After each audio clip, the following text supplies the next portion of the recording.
Hey everyone! In today's video, I'm going to show you how to accept credit card payments using PayPal, even if the customer doesn't have a PayPal account. This is perfect for freelancers, small businesses, or anyone who wants to receive payments online. Step 1. Create a PayPal business account. 1. Go to paypal.com. 2. Click Sign Up. 3. Choose Business Account. 4. Enter your email, business name, and mobile number. 5. You can skip adding a bank account for now if you only want to demonstrate the process.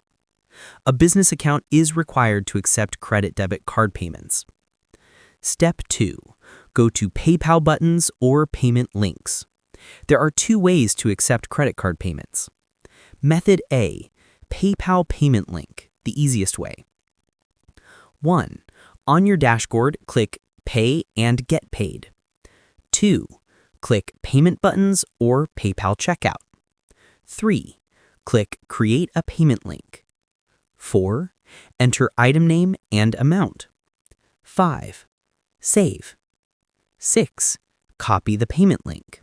You can share this link anywhere: WhatsApp, Instagram, email, and customers can pay using credit or debit cards even without a PayPal account. Method B.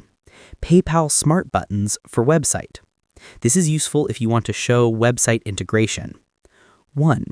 Go to paypal.com/buttons. 2. Click Create New Button. 3. Choose Buy Now, Add to Cart, or Donate. 4. Enter item details. 5. PayPal generates HTML code. 6.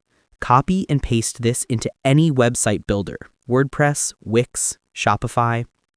These buttons accept all major credit cards. Use the link you created.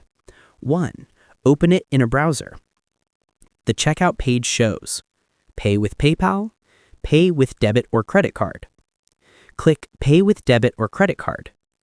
Show the fields Name, Card Number, Expiry, CVV, Billing Address. No PayPal account required. The payment goes directly to your PayPal balance. You'll receive the payment in your PayPal balance. You can keep it there or later connect a bank account to withdraw. That's it. You've learned how to accept credit card payments using PayPal, with or without a website. If this video helped you, give it a like and subscribe for more simple tutorials.